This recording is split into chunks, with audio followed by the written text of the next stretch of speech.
기존에 있던 우리 아시아 팀들이 너무 동남아시아 축구를 쉽게 생각하면 안 될 것이라는 것을 저도 많이 느끼고 있다.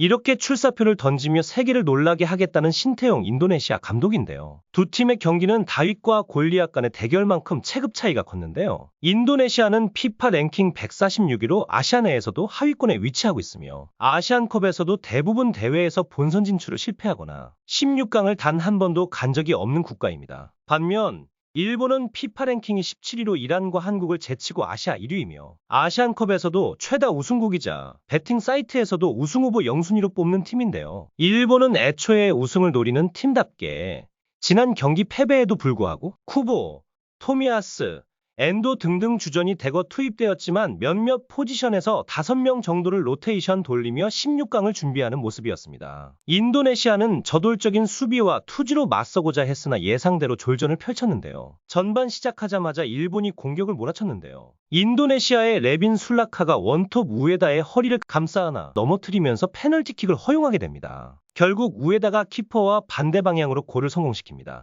선제골 이후 일본은 경기를 주도했고 높은 라인을 형성하며 숨막히는 압박을 선보였습니다. 공을 뺐으며 역습을 시도하기도 경기 흐름에 따라 압박 강도를 낮추기도 했습니다. 인도네시아도 역습으로 기회를 얻고자 했으나 낮은 패스 정확도로 이렇다 할 기회는 없었습니다. 후반 7분에는 일본의 역습 상황에서 측면 공격을 통해 인도네시아 수비를 무너뜨렸습니다. 도안의 낮은 크로스를 반대편에서 쇄도하던 우에다가 밀어넣으며 2대0으로 경기 격차가 벌어지게 됩니다. 그리고 한 골 더 허용하며 3대0으로 격차가 더 벌어졌는데요. 하지만 포기하지 않았던 인도네시아는 롱스로인 공격을 통해 한 방을 노렸는데 월시가 원터치 슛을 그대로 성공시키면서 한 점을 따라잡게 됩니다. 득실차 하나하나가 소중한 인도네시아에게는 매우 귀한 만회골이었는데요. 경기는 이대로 끝나면서 일본은 예상을 깨고 초 2위로 16강에 진출하게 됩니다. 16강에서는 내일 경기가 마무리되는 2조 요르단과 한국 중 1위 팀과 붙게 됩니다.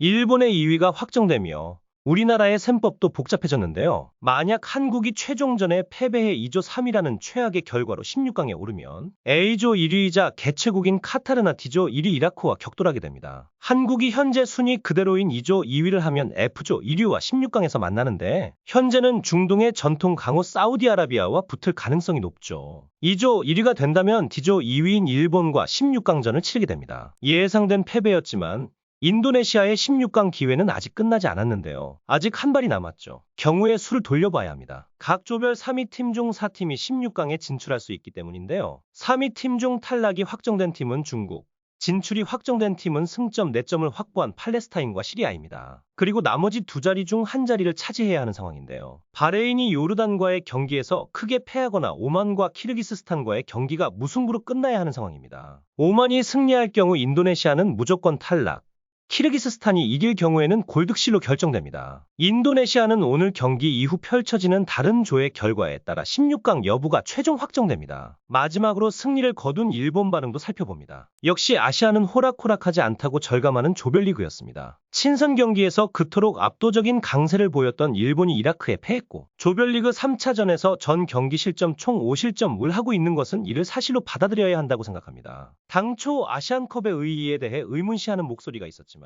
지난 3경기를 봐도 아시안컵은 앞으로의 중요한 월드컵 예선을 위해 아시아의 현재 위치와 자신들의 발밑을 다시 볼 중요한 기회임이 분명해졌다고 생각합니다. 그런 의미에서도 매우 결실이 많은 3경기였다고 생각합니다. 이제는 한판 승부가 된 16강부터 차곡차곡 잘 진행해 아시아 넘버원에 등극합시다. 이 경기는 16강 진출이 최대 주제였고 수비의 재건과 동시에 공격의 기세도 올리고 싶었죠. 승점 3점을 얻은 것은 좋았지만 전반은 페널티킥으로 얻은 한 점뿐이죠. 약한 상대에게 득점력을 잘 발휘하는 과제는 해소되지 않았네요. 한편 수비진은 이번 대회 첫 클린시트를 한 발 앞에서 놓쳤어요. 불안정한 수비까지 완벽한 커버링을 보여주고 빌드업도 잘했던 토미야스가 좋았지만 그가 교체된 후 추가 시간에 경계하고 있던 롱스로로부터 실점했죠. 내일 25일에 결정되는 상대에 대한 대책을 강구해 나가고 싶네요. 여기서부터가 진짜 승부가 됩니다. 이긴 것은 물론 가장 좋았지만 상대의 세트 플레이로부터 마지막에 실점인가? 이런 거 안 좋네. 좀 아쉽네요. 그래도 도안, 우에다 등 이번 대회에 별로 출전 기회가 없었던 선수들이 선전했고 선수층의 두께가 좋다는 것을 보여줬죠. 또 시합 내내 역시 토미야스는 빼놓을 수 없는 존재라고 새삼 느꼈습니다. 우에다가 일본 주전 센터 포워드다운 선수라고 생각합니다. 특히 세 번째 골 장면은 일본 선수 중 유일하게 할 수 있는 장면입니다. 그리고 몇 안 되는 J리거들도 매 시합 높은 퀄리티를 보여주고 있어서 안정감이 있습니다. 후반 막판의 경기력이 뒤죽박죽이었고